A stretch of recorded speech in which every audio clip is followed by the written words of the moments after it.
Ya, pemirsa saat ini juga sudah bergabung bersama kami yaitu ada Bapak Henry Subiakto merupakan staf ahli Menkominfo. Selamat malam Pak Henry, terima kasih sudah bergabung. Sebelum ke Pak Henry saya ingin ke Bang Rocky. Bang Rocky, bagaimana melihat soal hiruk pikuk penggunaan influencer dengan dana sebesar lebih dari 90 miliar ini? Kalau menurut Anda? Menurut saya kan? Ya menurut Bang Rocky lah. Bukan menurut kami ya. Kita beda topik Bang. Oke. Bisa saya hubungkan. Yang menarik sebetulnya adalah efek dari temuan ICW itu. Kan secara tupoksi, ICW itu hanya mau mendeteksi potensi pelanggaran penggunaan anggaran tuh. Sebagai lembaga watcher corruption itu. Tetapi yang ditemukan ICW itu kemudian menimbulkan masalah sampingan, yaitu kecurigaan publik terhadap ketidakberesan atau ketidakefektifan komunikasi publik pemerintah sehingga harus nyewa influencer. Kan itu yang jadi soal sebetulnya kan. Nah itu yang kita mesti pelajari itu. Kenapa hal yang sebetulnya teknis akuntansi, ICW ahli dalam teknis akuntansi, itu berubah menjadi perang wacana publik soal kemampuan pemerintah. Itu sama seperti orang kalau suaranya udah bagus, itu nggak perlu pakai synthesizer lagi di studio kan, nyanyi aja tuh. Jadi kelihatannya influencer ini synthesizer terhadap suara yang belum sempurna tuh. Nah itu yang saya mau persoalkan. Suara yang belum sempurna ini suara apa maksudnya? Ya, suara pemerintah di dalam upaya untuk menghasilkan orkestrasi dianggap tidak sempurna sehingga perlu influencer. Kan itu pikiran publik kan. Ngabalin tadi udah bantah tuh, itu yang nggak benar. Iya, tapi publik menganggap itu adalah soal suara false itu.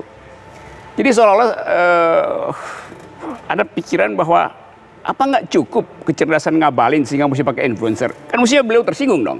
Kan tiap hari dia. Enggak. Oke, kalau nggak tersinggung lebih bagus itu. Apa nggak cukup KSP, satu panel KSP setiap hari ada di media massa itu. Kenapa mesti pakai influencer? Apa nggak cukup presiden setiap kali mesti datang dengan pidato, teleprompter, dengan narasi yang sekarang makin bagus, tetapi mesti pakai influencer? Atau mungkin karena zaman sudah berubah Bang pergeserannya Bang? Itu kan namanya influencer itu sebetulnya adalah semacam suplemen bila nutrisi utama tidak cukup. Tapi sekarang orang anggap kok influencer yang di depan.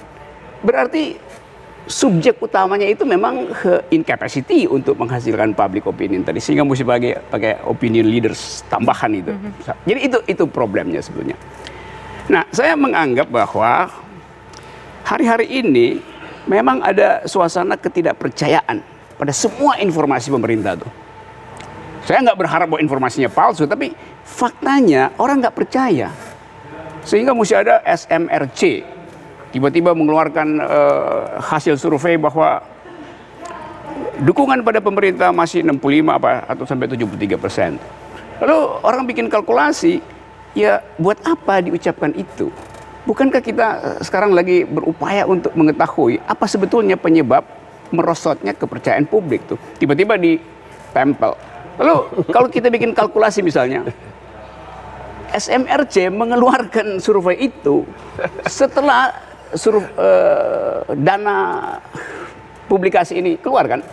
Jadi kemarin saya terangkan di mana, di ILC atau di salah satu program lah begitu ya. Bahwa itu semacam orang mau jualan sapi, sapinya kurus, supaya kelihatan beratnya, itu digelontorin dulu air ke dalam perutnya. Bang Ngabalin, gimana Bang Ngabalin?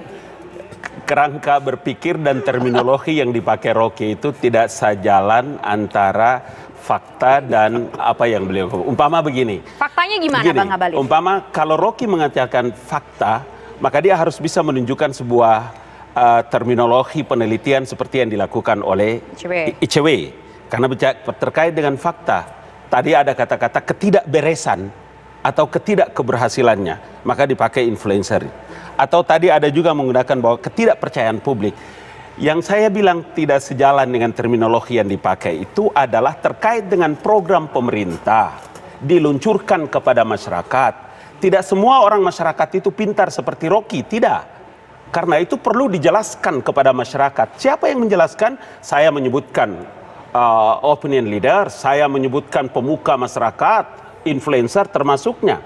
Di mana hubungannya? Itu sebelum itu yang saya mengatakan bahwa sebelum paket itu diluncurkan, apa setelah evaluasi paket itu gagal, oke, ditempel pakai influencer. Itu yang saya mau tahu. Itu yang tadi saya bilang. Itu mana duluan Bang, kita usaha dulu dari pemerintah untuk sosialisasi makanya tadi program saya bilang, gagal, makanya tadi saya bilang, kalau Rocky mengatakan bahwa fakta dan publik tidak percaya atas ketidakberesannya, apa yang dipakai? Karena ini publik lagi nonton, masyarakat lagi nonton. Pernyataan Rocky dan pernyataan saya dan kita semua ini adalah memberikan pembelajaran kepada publik. Publik butuh tahu Bang. Nah di sini. Makanya saya bilang kalau dia menggunakan kata publik maka ada referensi apa yang dipakai.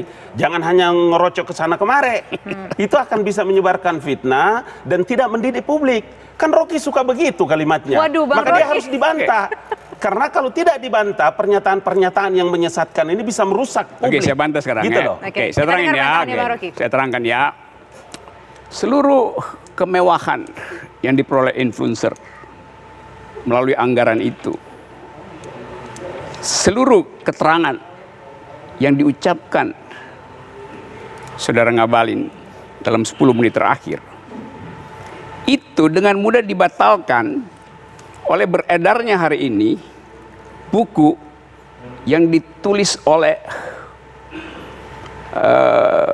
Ben Bland, researcher dari Australia, yang judulnya Jokowi, A Contradictory Man atau A Man of Contradiction. Nah, masyarakat akhirnya kan nggak ada gunanya tuh. Jadi diturunin 10 miliar hanya dengan satu review tentang buku itu selesai. Seluruh pameran tentang kesuksesan pemerintah hanya dengan dalam satu hari ini diucapkan lagi apa yang di video Ahok, selesai lagi tuh. Jadi buat apa bikin 90 miliar kalau hanya dengan 2 kali klik runtuh semua pencitraan pemerintah. Coba Saudara Ngabalin. Gimana Bang Ngabalin? Oke, sebentar ya kita dengar dulu deh dari Pak. Oke. Apa yang dibicarakan ini sebenarnya adalah ada error in objection. Jadi objeknya aja sudah salah. Oke. Karena saya yang tahu persis lebih tahu tentang persoalan dana itu saya. Karena saya di kementerian. Dan tidak ada yang namanya influencer di kementerian saya ya. Di Kementerian Komunikasi dan Informatika tidak ada influencer yang dibayar untuk menjadi megafon, katakanlah megafon komunikasi publik pemerintah. Oke. Saya pakai influencer di sini. Saya terus terang saya pakai. Saya minta tolong sama Mas Toto. Oke. Tapi nggak bayar. Mas Toto itu pimretnya TV One. Saya pakai Ustadz Abdul Somad. Saya pakai Ustadz Haikal. Nah itu untuk kepentingan apa? Maksudnya untuk kepentingan menyuarakan porsinya? Suara pemerintah waktu itu adalah supaya ketika Idul Fitri itu tidak perlu mudik. Dan itu para ustadz. Saya sendiri yang minta tolong kepada Mas Toto. Wah, Pemret TV One. Nggak pakai bayar. Nggak pakai bayar sama sekali. Saya juga minta tolong kepada seorang tokoh besar yang mengajak artis-artis. Ya. Dan itu juga bikin ada Ahmad Dhani artisnya, ada Yunisara, nggak bayar. Itu nggak bayar. Nggak bayar. Nah kemudian memang ini kan ICW ini kan ngelihat dari. Tapi ini ada data dari ICW 10,83 miliar. Nah itu kita pengen tahu itu sebetulnya bentukan apa? Oke tadi disebutkan nggak ada bayar sama sekali karena juga responsibility termasuk juga dari TV One, TV One untuk membantu menginformasikan. Supaya orang seperti Rocky ini tahu fakta. Karena dia hanya bicara secara imajinasi dan pakai teori-teori yang kadang-kadang di kampus saya udah ketinggalan zaman. Saya guru besar Universitas Erlangga. Ya, mudah-mudahan otakmu besar juga. Ya minimal saya profesor beneran, kalau Anda kan belum tentu. Oke, kita fokus ke pembicaraan kita malam hari ini. Silakan Pak. Gini, itu ya ada yang namanya program. Program itu adalah namanya. Saya kurang jelas. Anda jabatan resminya apa di situ? Staf ahli bidang hukum. Staf ahli bidang hukum. Ya. Bukan petugas humas ya? Staf ahli bidang hukum. Tunggu, tidak perlu kau tanya itu. Petugas bukan. Rocky, tidak perlu kau tanya. Saya mesti tanya. Karena bukan kewenanganmu. Biar aja. Sekarang jabatanmu apa sekarang di sini? Tisa.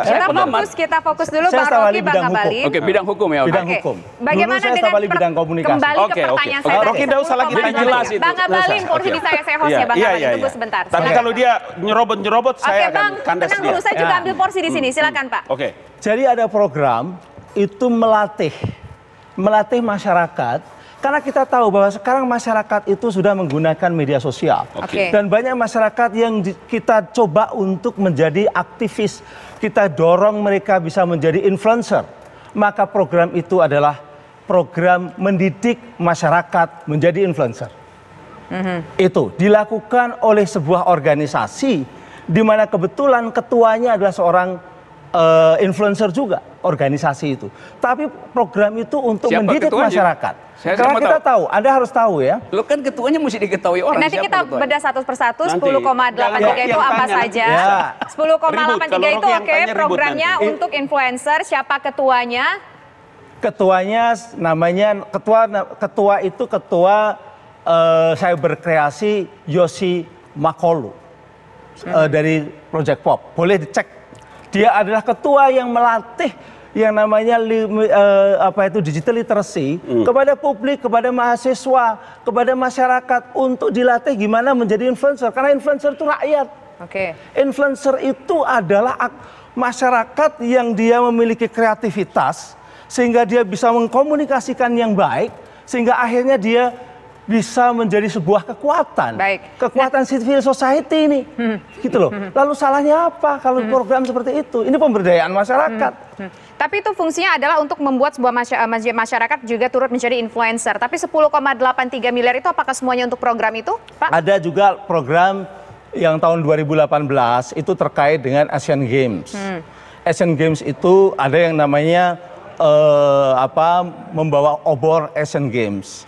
Obor Asian Games itu dilakukan oleh para artis, ya. Itu ada biaya-biayanya. Jadi jadi seperti itu. Tidak ada. Saya masih bisa berkomunikasi dan bisa berdebat dengan dia. Nggak usah pakai influencer. Dari Menkominfo tidak ada begitu ya untuk menggunakan influencer untuk menggunakan program-program pemerintah atau untuk menginformasikan program pemerintah kepada masyarakat itu tidak ada begitu ya dari Menkominfo. Nanti kita akan coba tanya ke ICW dan juga dengar pendapat Bapak di sini. Tapi nanti pemirsa usai jeda berikut kami kembali sesaat lagi. Oke.